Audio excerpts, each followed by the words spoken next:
Thank you, Gail. Sharon Graham Unites, Moving Composite 7.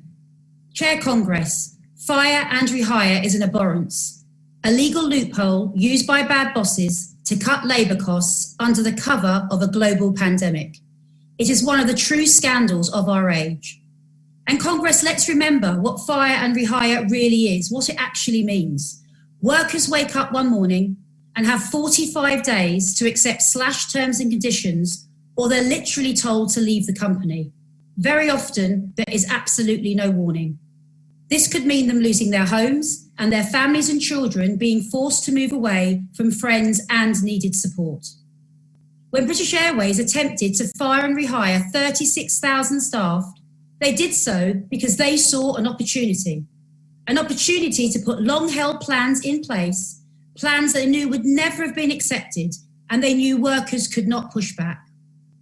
Congress, many of the firms employing these tactics are doing so not out of necessity, but simply because they can.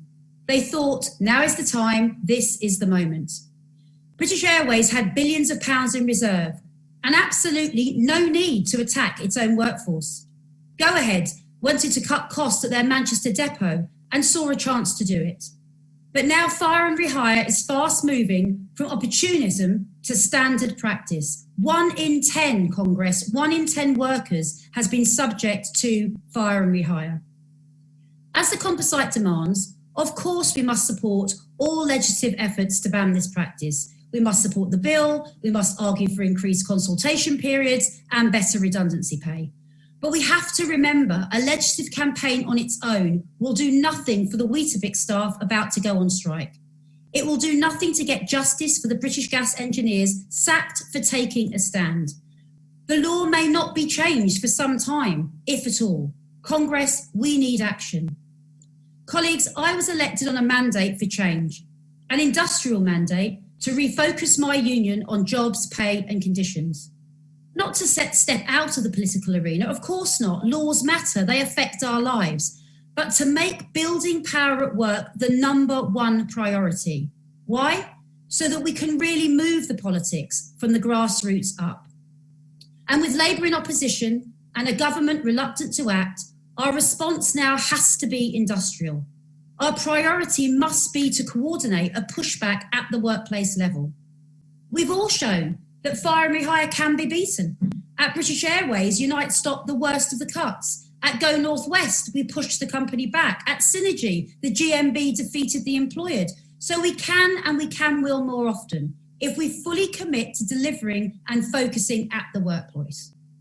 It is true, depending on the circumstances, that strike action may not be enough.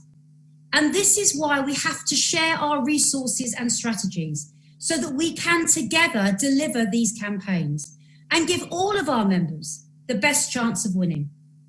We have to build confidence. We must have serious coordination between us, not just in words, but in practical action. It is now time for us to make this change. It's time for a new industrial deal. It is time for us to focus on the workplace. No politicians are coming over the hill to save us. No Westminster project is going to deliver pay rises for our members or defend them. This is our job, and we need to do it ourselves.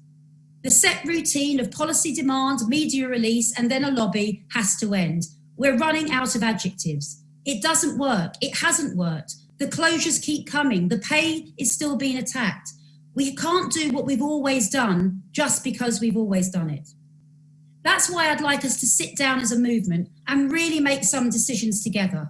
Let's put all of our priorities on the table and see what we can do. Now's the time to be bold and not retreat.